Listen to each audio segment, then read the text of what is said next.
Buenas, buenas, bienvenidos una vez más a Escribiendo su Palabra, verso a verso. Hoy vamos a leer la Biblia juntos, verso a verso y sin prisa. Y lo vamos a hacer en esta ocasión en Tito, capítulo 3, versículos del 4 al 7, para continuar un poco con nuestra temática de la salvación. Y dice lo siguiente: pero cuando se manifestaron la bondad y el amor de Dios nuestro Salvador, Él nos salvó, no por las obras de justicia que nosotros hubiéramos hecho, sino por su misericordia. Nos salvó mediante el lavamiento de la regeneración y la renovación por el Espíritu Santo, el cual derramó en nosotros abundantemente por medio de Jesucristo nuestro Salvador, para que, justificados por su gracia, viniésemos a ser herederos conforme a la esperanza de la vida eterna. Qué buen texto. Vamos a hablar un poquito, súper rápido, del contexto. Aquí Pablo le está escribiendo a Tito, que es un líder joven, que le está ayudando pues ahí un poco a organizar comunidades cristianas, y el mensaje que le está mandando es muy claro. La base de la vida cristiana no está en el esfuerzo humano, Tito, está en la gracia de Dios única y exclusivamente, y hace todo el rato referencia a Jesús como el Salvador y cómo Él nos salva por su gracia. Entonces comienza hablando de cuando se manifestaron la bondad y el amor de Dios. Me gusta que Pablo siempre recurre a hablarnos de la naturaleza de Dios, y de esa forma nos recuerda que la salvación nace en el corazón de Dios y no es una reacción a nuestra buena conducta o porque nos la merezcamos, sino que es Dios mostrándose tal como es Él, pues siempre bueno, siempre amoroso, y siempre pues llevando la iniciativa. ¿Para qué mentirnos, no? Sería una tontería fingir que nosotros somos los primeros en acudir a Dios. Está claro que siempre es Él en todo. Y quiero ponerte una metáfora. Quiero que te imagines un sistema en el que estás atrapado y que no funciona. Y entonces tú empiezas a hacer todo lo que puedes por arreglarlo desde dentro. Empiezas a seguir las normas, empiezas a esforzarte más, intentas mejorar y te corriges una y otra y otra y otra vez, pero parece que nada cambia de verdad, y no es porque tú no quieras, sino que es porque el problema no se resuelve desde dentro. Pues eso es exactamente lo que la Biblia está describiendo cuando nos habla de la condición humana. Nos está hablando de que la condición humana está dentro de un sistema, dentro de este mundo, que es un mundo de pecado ahora, en el que no nos sirve tener más instrucciones y más lista de quehaceres para cumplir y poner el check, sino que lo único que nos puede salvar es un rescate desde fuera.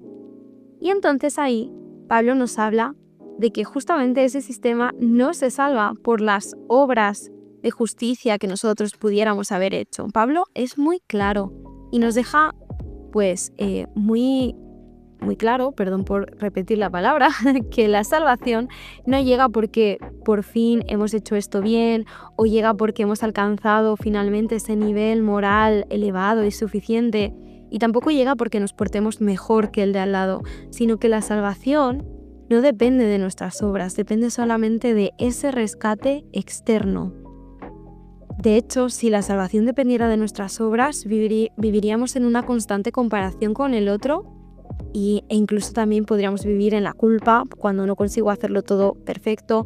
Viviríamos en el agotamiento de estar haciendo obras y obras y obras y cada vez más cosas. Pero Pablo corta con esa lógica de raíz y nos dice que es solo por su misericordia. Misericordia significa que Dios ve nuestra necesidad y decide actuar no dándonos lo que merecemos, sino lo que necesitamos. De esa forma nos damos cuenta también que Pablo no habla de la salvación como una recompensa, sino que habla de la salvación como una intervención, como ese rescate que mencionábamos, y que llega pues porque Dios es el que decide actuar. Pero me gusta también una parte que, aunque tiene un lenguaje un poco raro, ¿no? Dice,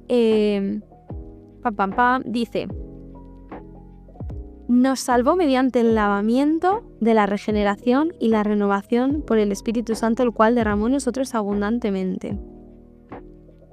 Esta parte suena un poquito extraña, porque esto de la renovación y el lavamiento y el de la regeneración y demás es un lenguaje muy profundo. Ahí Pablo evidentemente no habla de una limpieza superficial, porque alguno igual empieza ahora a lavarse compulsivamente, sino que habla de la regeneración, nos habla de empezar de cero. Nos habla de que no podemos estar poniendo un parche o un maquillaje espiritual a nuestra vida, sino que realmente tenemos la oportunidad de comenzar una vida nueva desde dentro. Y es importante que la salvación no termina en el perdón, sino que termina con la transformación. Porque por eso Pablo hace referencia a la salvación y enseguida habla de la renovación, de ese lavamiento, de esa regeneración. Dios no nos saca solamente del sistema roto, sino que una vez que nos saca, nos da una vida nueva para que podamos vivir de otra forma. Me acuerdo mucho de la historia de la mujer que en la Biblia es sorprendida en adulterio y entonces la llevan frente a Jesús, ¿no? Y quieren pues provocarlo para que él se equivoque a la hora de contestar. Y entonces le preguntan, ¿tú qué piensas? ¿Tenemos que apedrearla? Y básicamente esa gente pues está totalmente actuando en base a la ira, ¿no? Es muy triste. Pero la cuestión es que Jesús no responde ni que sí ni que no, sino que comienza a escribir pues algo en el suelo que no sabemos qué es, pero es lo suficientemente claro para que esas personas una a una comiencen a irse hasta que llega un punto en el que podemos ver a esa mujer acusada y totalmente pues perseguida, podemos verla a solas con Jesús. Y lo que Jesús le dice es, ¿dónde están los que te condenaban? ¿Dónde se han ido? Y ella le dice que todos se marcharon, ¿no? Y él le contesta, pues yo tampoco te condeno, pero vete y no peques más. Entonces ahí vemos un poco que la gracia borra nuestro pasado, pero también tiene el objetivo de renovar nuestro presente, de ayudarnos a vivir de otra manera, de no quedarnos igual. Y me gusta que ese Espíritu Santo además es derramado abundantemente gracias a Jesús. Cuando Jesús se marcha, les dice a sus discípulos que os conviene que yo me vaya, porque lo que se viene es mucho mejor, el Espíritu Santo. Pablo quiere que entendamos algo, que es que Dios no da su gracia ni su Espíritu a cuentagotas, sino que lo derrama abundantemente. No es escaso, no es frágil, ni está limitado a unos pocos o a una poca cantidad, sino que su Espíritu y su gracia son abundantes y hay gracia suficiente, incluso para esos días en los que volvemos a fallar y volvemos a caer en lo mismo. Es una invitación a cambiar nuestra vida, pero si caemos, ese Espíritu y esa gracia son derramados abundantemente. Y por eso también continúa diciendo que somos justificados por su gracia para que seamos también herederos con esa esperanza de la vida eterna. Ser justificados significa que cuando nos vemos a nosotros mismos en nuestra relación con Dios, estamos en una posición correcta. No porque nosotros nos hayamos puesto ahí, sino porque lo que hacemos es tomar el lugar de Jesús, que sí que tuvo una actitud impecable, algo que nosotros nunca, ni aunque lo intentásemos, podríamos tener, y eso cambia nuestra identidad. Tomamos la identidad de Jesús en esa posición frente a Dios. Y ya no vivimos intentando ganarnos el amor de Dios, porque vivimos por el amor que hemos recibido como herederos. Tenemos un destino, significa eso, tenemos una promesa. Y esa salvación nos rescata del pasado y nos da esa esperanza también para el futuro. Hoy te invito a que pienses un poco en la siguiente pregunta.